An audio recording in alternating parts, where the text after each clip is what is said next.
लेकिन इसी बीच बिहार से इस वक्त की बड़ी खबर सामने आ रही है। बिहार में कल जारी होगा इंटर का रिजल्ट। दोपहर 1:15 पर रिजल्ट जारी होगा। बिहार बोर्ड कार्यालय में जारी होगा रिजल्ट। शिक्षा मंत्री सुनील कुमार और शिक्षा विभाग के एसीएस एस सिद्धार्थ रहेंगे मौजूद। शिक्षा मंत्री सुनील कुमार करेंगे रिजल्ट जारी। बीएसईबी अध्यक्ष आनंद किशोर ने रिजल्ट की तारीख का ऐलान किया है। लगभग 13 लाख परीक्षार्थी परीक्षा में शामिल हुए थे। रजनीश हमारे संवाददाता ज्यादा जानकारी के साथ फोन लाइन पर जुड़ रहे हैं। रजनीश, एग्जाम खत्म हो चुके हैं, कल रिजल्ट की बारी। बिल्कुल, देखिए न्यूज 18 ने पहले ही जानकारी दी थी कि 27 मार्च से पहले इंटर का रिजल्ट जारी होगा, क्योंकि टॉपर्स वेरिफिकेशन शुरू हो गया था और टॉपर्स वेरिफिकेशन लगभग 3 दिनों तक चला है। जो टॉपर्स की कॉपियां हैं मंगवाई गई, उनका मिलान किया गया, उसके बाद रिजल्ट जो है उसका ऐलान कर दिया गया है। यानी कल दोपहर 1:15 पर शिक्षा मंत्री सुनील कुमार, एसीएस शिक्षा विभाग एस सिद्धार्थ और पीएसईबी के चेयरमैन आनंद किशोर जो है रिजल्ट की घोषणा करेंगे। और मतलब इंटर के तीनों संकाय यानी साइंस, आर्ट्स और कॉमर्स तीनों का एक साथ रिजल्ट जारी किया जाएगा। जो लगभग 13 लाख जो परीक्षार्थी हैं उनका इंतजार खत्म होने वाला है और अब काउंटडाउन शुरू हो गया है। कल दोपहर में जो है सभी अभ्यर्थी जो परीक्षार्थी हैं वो अपना रिजल्ट देख सकेंगे। जी रजनीश, जो रिजल्ट कल जारी होगा उसको लेकर जाहिर तौर पर जितने भी अभ्यर्थी हैं वो इंतजार तो कर ही रहे होंगे। एग्जाम किस तरह से गया है, उसके बाद जो परिणाम जिस तरह से आता है उसका इंतजार सबको बेसब्री से रहता है। लेकिन शिक्षा विभाग ने कल रिजल्ट के बाद की क्या तैयारी की है?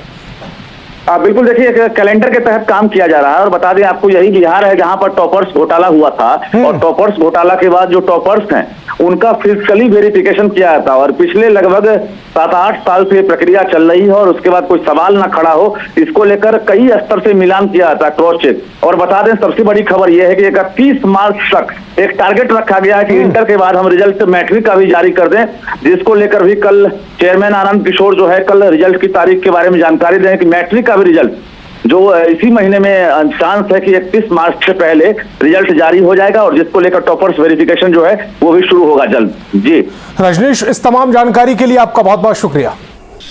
बिहार विद्यालय परीक्षा समिति द्वारा विगत 5 वर्षों से परीक्षा का आयोजन फरवरी माह में करते हुए मार्च माह में परीक्षाफल परिणाम की घोषणा की जाती है। और लगातार 5वीं बार पूरे देश में सबसे पहले इस बार बिहार बोर्ड ने वार्षिक इंटरमीडिएट परीक्षा का परिणाम घोषित किया है, जिसका प्रमुख कारण यह है कि परीक्षा की पूरी व्यवस्था में, परीक्षा के मूल्यांकन की व्यवस्था में उच्च तकनीक के कंप्यूटराइजेशन का प्रयोग किया गया है। और उसके साथ ही पूरी व्यवस्था को पूर्णतः कंप्यूटरीकृत करते हुए ऐसी कई नए फॉर्मेट्स और ऐसे कई सॉफ्टवेयर्स डिजाइन किए गए हैं, जिसके आधार पर पूरे परीक्षा फल की प्रोसेसिंग और अन्य कई सारों को कंप्यूटरीकरण के माध्यम से बेहतर रूप से, त्रुटि रहित रूप से और कम से कम समय में किया जाता है। निश्चित रूप से यह हम सभी लोगों के लिए खुशी की बात है और इससे राज्य के उन लाखों विद्यार्थियों को भी फायदा होता है, क्योंकि इंटरमीडिएट परीक्षा के बाद अमूमन कई विद्यार्थी इंजीनियरिंग या मेडिकल या बिजनेस स्टडीज या ऐसे कई प्रोफेशनल फील्ड्स में लोग जाते हैं और उन सभी कॉम्पिटिटिव एग्जामिनेशंस के लिए उनको पर्याप्त समय मिल जाता है तैयारी के लिए।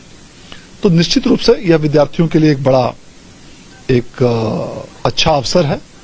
और संभवतः यही कारण है कि पिछले कई वर्षों से 1 लाख से भी अधिक विद्यार्थी देश के अन्य बोर्ड को छोड़कर बिहार बोर्ड में इंटरमीडिएट की परीक्षा में भाग लेते हैं और इंटरमीडिएट बिहार बोर्ड से करते हैं और जिसका कि लाभ उनको मिलता रहा है।